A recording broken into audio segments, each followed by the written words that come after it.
അങ്ങനെ ഞങ്ങൾ അടുത്ത ഡെസ്റ്റിനേഷനിൽ എത്തിയിരിക്കുകയാണ്. ഇവിടെ അത്യാവശ്യം തിരക്കുണ്ട്, നല്ല പാർക്കിംഗ് ഉണ്ട്. അപ്പം അടുത്ത ഡെസ്റ്റിനേഷൻ കാണാം. കൊടൈക്കനാലിലെ മറ്റൊരു ഡെസ്റ്റിനേഷൻ എത്തിയിരിക്കുകയാണ്. Watch it.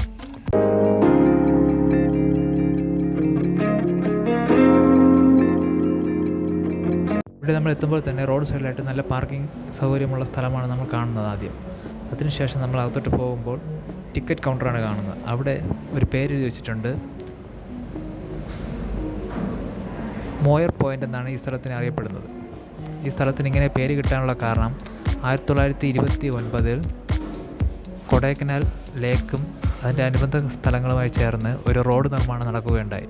അതിനുശേഷമാണ് കൊടൈക്കനാൽ ടൂറിസ്റ്റ് പ്ലേസ് എന്ന രീതിയിൽ അറിയപ്പെട്ടു തുടങ്ങിയത്. ഈ റോഡ് വന്നതിന് ശേഷമാണ് ഈ സ്ഥലം വളരെ ടൂറിസ്റ്റ് പ്ലേസായും വളരെ മനോഹരമായ യാത്രയ്ക്ക് അനുയോജ്യമായ സ്ഥലവുമായി മാറിയത്. ഈ റോഡിൻ്റെ നിർമ്മാണത്തിനായി എഞ്ചിനീയറിൻ്റെ പേരാണ് സർ തോമസ് റിഡ് എന്ന് പറയുന്നത്. അദ്ദേഹത്തിൻ്റെ ഓർമ്മയ്ക്കായിട്ടാണ് ഈ പാർക്കിന് ആ ഒരു പേര് നൽകിയിരിക്കുന്നത്.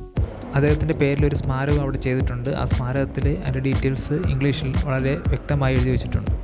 അദ്ദേഹത്തിൻ്റെ ഓർമ്മയ്ക്കായിട്ടാണ് ഈ വ്യൂ പോയിൻറ്റിനെ മോറിസ് പോയിൻ്റ് എന്ന് അറിയപ്പെടുന്നത്. ഞങ്ങൾ പോയപ്പോൾ നല്ല ഒരു ക്ലൈമറ്റ് അല്ലായിരുന്നെങ്കിലും പിന്നെ ഇവിടെ നല്ല രീതിയിൽ മഞ്ഞിറങ്ങുന്നത് നമുക്ക് കാണാൻ പറ്റി. പിന്നെ ആൾക്കാരും വളരെ കുറവായിരുന്നു. നല്ല രീതിയിൽ നമുക്ക് എല്ലാ സ്ഥലങ്ങളും നടന്ന് കാണാൻ പറ്റി. പിന്നെ അവിടെ ഒരു വ്യൂ പോയിൻറ്റും ചെയ്തു വെച്ചിട്ടുണ്ട്. അതിൻ്റെ മുകളിൽ നിന്നും താഴോട്ട് കാണുന്നത് വളരെ മനോഹരമായ കാഴ്ച തന്നെയായിരുന്നു. ഞങ്ങൾ ഇവിടുന്ന് കുറച്ച് ഫോട്ടോസും കാര്യങ്ങളൊക്കെ എടുത്ത് ഈ സ്ഥലത്തോട് ഞങ്ങൾ വിട പറഞ്ഞു. വളരെ മനോഹരമായ ഒരു സ്ഥലം തന്നെയാണ് ഇവിടെ. പിന്നെ നല്ല രീതിയിൽ പുൽമേടും നടക്കാനുള്ള വഴികളുമൊക്കെ ചെയ്തിട്ട് വെച്ചിട്ടുണ്ട്. അങ്ങനെ ഞങ്ങൾ ആ സ്ഥലം മൊത്തം എല്ലാം കൂടി അവിടെ നിന്ന് ഒരു ഫോട്ടോയൊക്കെ എടുത്തു. കുറച്ച് നേരം കറങ്ങിയതിന് ശേഷം ഞങ്ങൾ അടുത്ത ഡെസ്റ്റിനേഷനിലേക്ക് പോയി.